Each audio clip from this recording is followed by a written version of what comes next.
और अब देखना पुण्यात्माओं, नो जहाज के जहाज भर के जाएंगे सतलोक में। बोलो सतगुरुदेव के। धर्मदास इसने मेरे से वचन लिया हुआ है कि सतयुग त्रेता द्वापर में जीव थोड़े ले जाना, और कलयुग में जब बिचली पीढ़ी आवेगी उस समय मैं आऊंगा। प्रथम चरण तो होगा कलयुग का जब मैं मगर से सह शरीर जाऊंगा। उसके बाद फिर बिचली पीढ़ी शुरू होगी 1920वीं सदी के उत्तरार्ध में। 20वीं सदी कौन सी है? ये 1900 से स्टार्ट, 1901 से स्टार्ट होगी 20वीं सदी। और उत्तरार्ध कौन सा है? 1950 के बाद उत्तरार्ध शुरू हो जाता है। 1951 में दास का जन्म हुआ और उसके बाद ये बिचली पीढ़ी शुरू होगी। अब ये यहाँ से शुरू है बिचली पीढ़ी।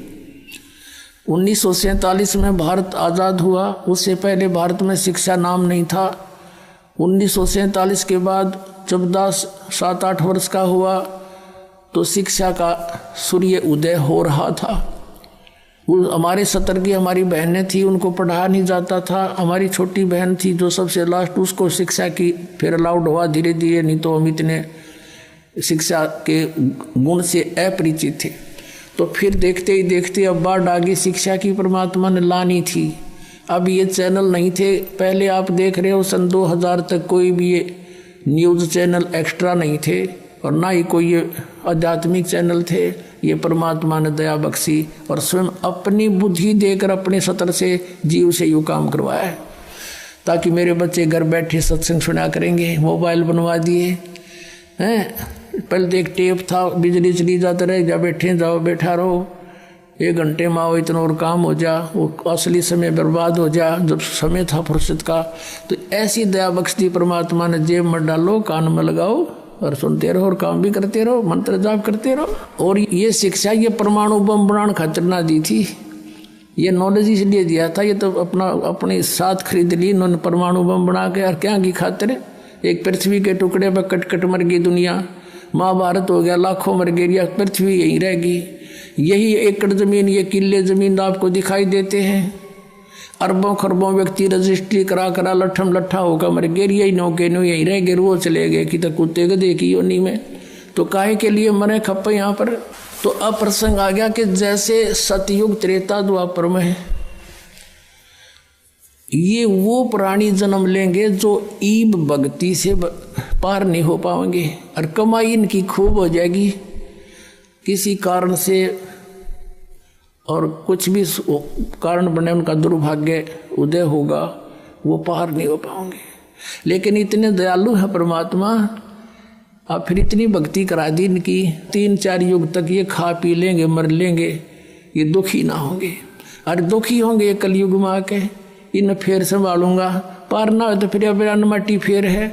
अब देखो सतयुग में हम वैसे जिस सुख को सुख कहते हैं वो सुख नहीं है, लेकिन हम उसी को सुख मान रहे हैं। परमात्मा कहते हैं झूठे सुख को सुख कहे, ये मान रहा मनमोद, ये सकल जमीना काल का, कुछ मुख में कुछ गोद। अब सतयुग में जन्म होगा उन पुण्यात्माओं का जो अब भक्ति से मैच्योर कर दी जाएंगी और पार हों को ना।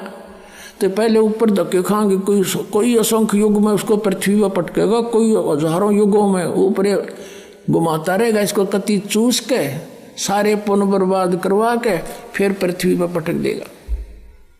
और पृथ्वी पर फिर इसके पिछले पद होंगे तो सतयुग में जन्म देना पड़ेगा इसको। उस समय सतयुग में कैसा माहौल होगा कि जैसे कलयुग के अंत में परमात्मा ने अपनी वाणी में सूक्ष्म वेद में लिखा है कि 20 वर्ष की आयु रह जाएगी पुरुष की, मनुष्य की, और 5 वर्ष की लड़की विवाह, यानी 5 वर्ष की लड़की के बालक होने लग जाएंगे, बच्चे उत्पन्न करेगी, और 1.5-2 फुट की आयु रह जाएगी मनुष्य की हाइट, लास्ट में एंड ऑफ द कलयुग। और सभी प्राणी बेल खोद कर आ करेंगे, मैल मूल नहीं बढ़ाएंगे, भूकंप झटके तूफान इतनी जबरदस्त आ करेंगे को 2-3 फुट का भी स्ट्रक्चर बनाकर नहीं रह सकता, इतनी पीड़ा होगी इनको। और सब मांसाहारी हो जाएंगे, कृतघ्नी हो जाएंगे। तो फिर क्या होगा कि उस समय ये एक जो राजा हरिश्चंद्र हैं, ये सतयुग में जिन्होंने इतना तप साधना की थी और बड़े सत पर रुके रहे, वो स्वर्ग में हैं। उनको फिर 10वां अवतार बना के भेजेगा युकाल, उसके कर्म बिगड़वाण ने। उसकी बहुत लंबी तलवार होगी और उसका कद सबसे तगड़ा होगा, 7-8 फुट का होगा।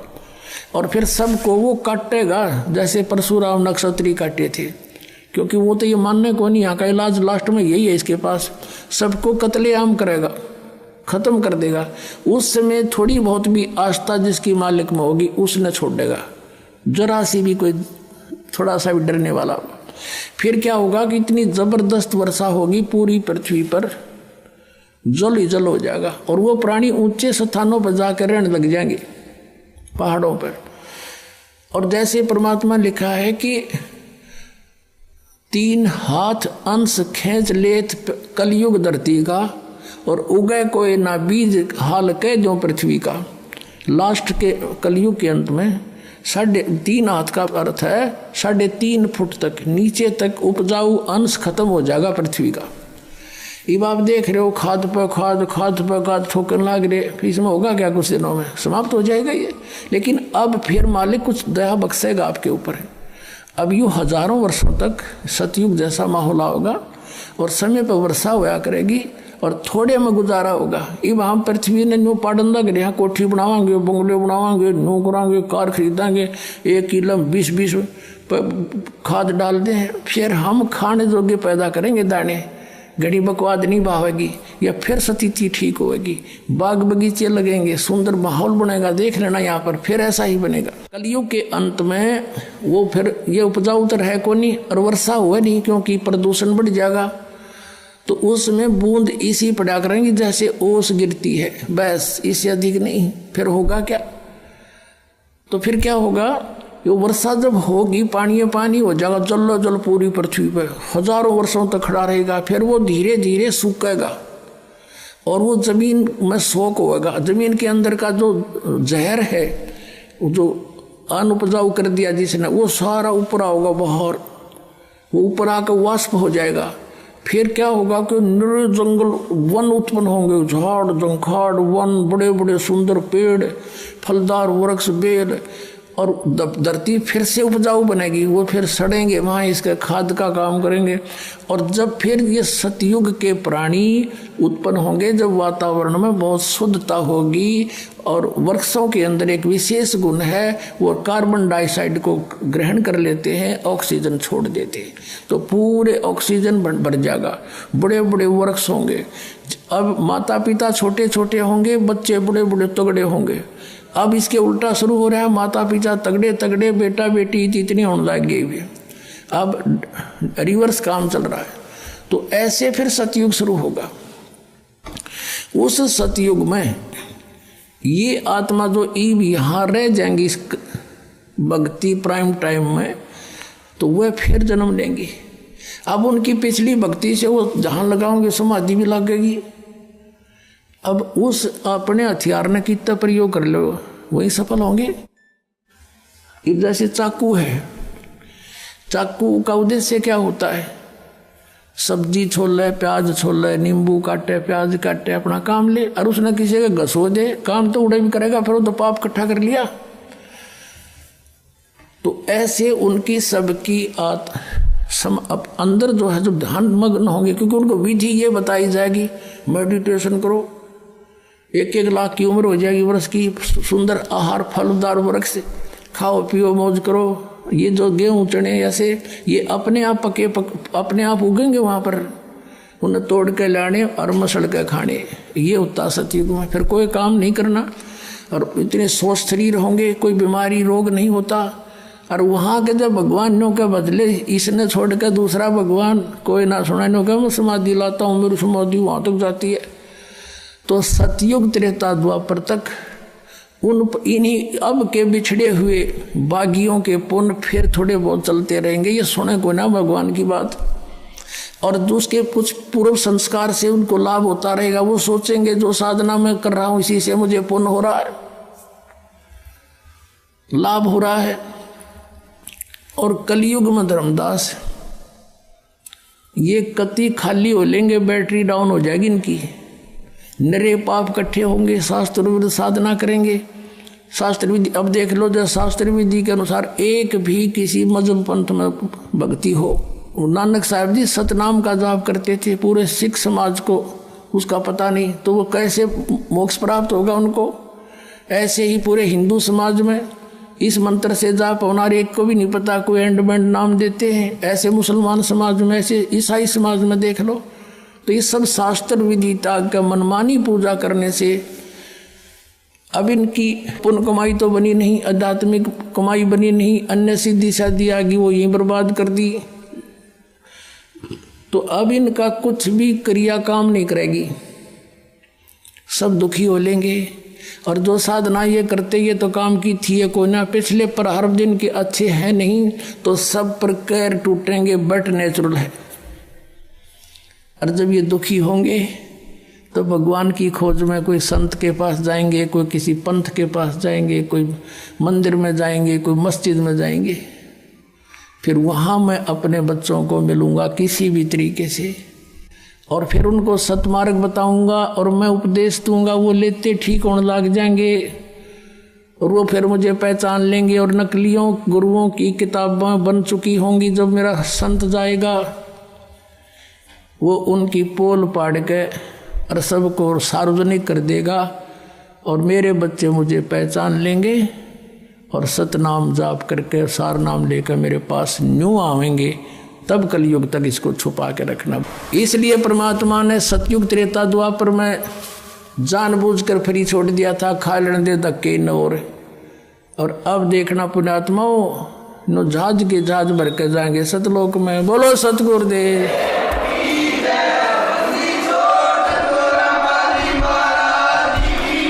भी एक भक्त ने बताया परसों कि जी आपके विषय में ऐसे ऐसे फोटो स्टेट करा के लाया वो, ये कबीर पंथी शब्दावली का फोटो स्टेट करा रखा उसने।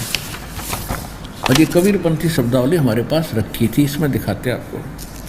अब ये हो गया बच्चों, आपने दास ने आपको एक पारखी बना दिया अपने। वो कबीर पंथी रहा है काफ़ी वर्षों से, और कहा जी अब आँख खुली हमारी तय, हम तो नकली पंथ में फंसे पड़े थे, कति काल के दूता ने जकड़ रखे थे।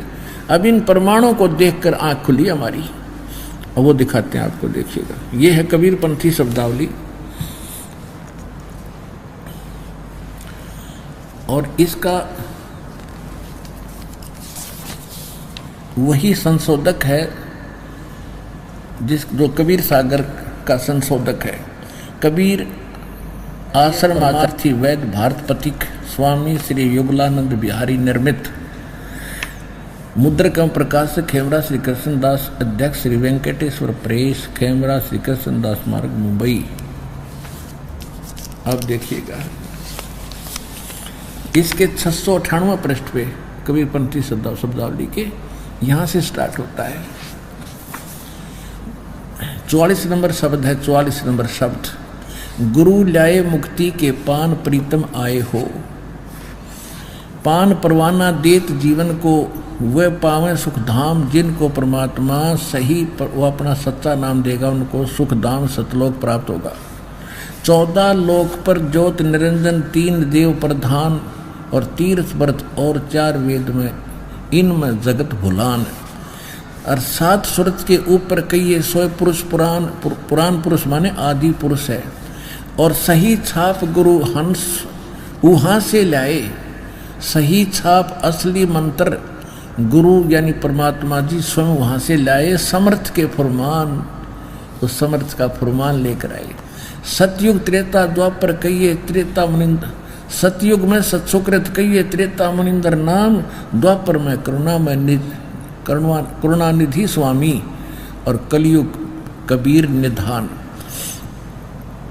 फिर काल को जीव कहीं नहीं माने, और कोट सुने जो ज्ञान। जैसे लाख अग्नि में पिघले बिछुड़ते काट समान, जैसे लाख एक पदार्थ होता है, अग्नि के पास तो पिघल जाता है, बाहर दूर करते ही वो उसाई कठोर हो जाता है। तो काल के जीवों का स्वभाव बताया है कि सत्संग सुनेंगे जब तक भगत से दिखेंगे। अब बड़े महान भगत हैं, बाहर जाने वो बकवाद करेंगे, लेकिन सही वही होगा भक्त जो सत्संग और बाहर एक जैसा आचरण रखेगा।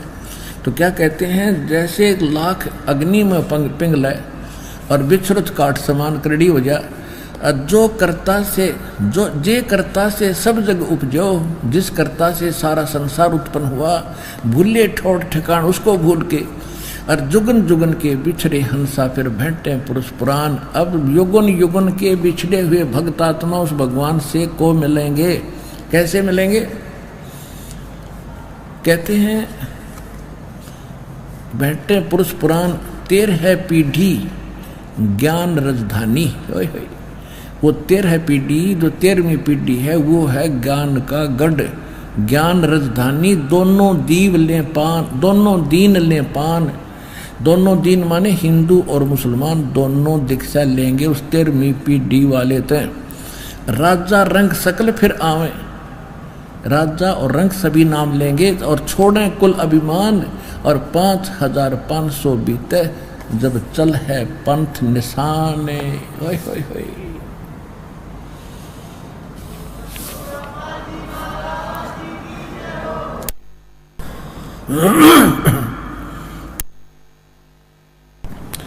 जब चल है पंथ निशान, घर घर सत शब्द जो फैले, घर घर में उस सतनाम का जिक्र चलेगा, घर घर में सतनाम प्राप्त होगा।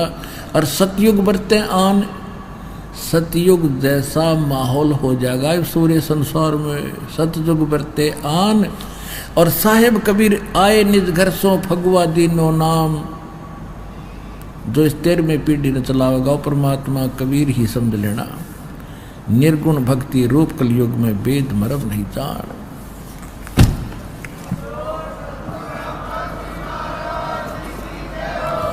तो इन सब प्रमाणों को आपके रूबरू करने का दास का उद्देश्य है कि अब डगमग ना होना, बने बनाए काम ने बिगाड़ मत लेना, किसी काल के दूत से भ्रमित होकर। इसलिए आपको रह रह कर यहाँ बुलाया जाता है, सत्संग सुनाया जाता है। और जब आप ऐसे उमड़ कर आते हो, दास का हौसला बढ़ जाता है कि दास परमात्मा ने जो मजदूरी दी थी दास की सफल हो गई है। पूरा विश्व जागेगा, भक्ति पर लागेगा, सारे संसार का कल्याण होगा। आपकी 101 पीढ़ी पार होगी, ये नोट कर लेना। बोलो सतगुरुदेव।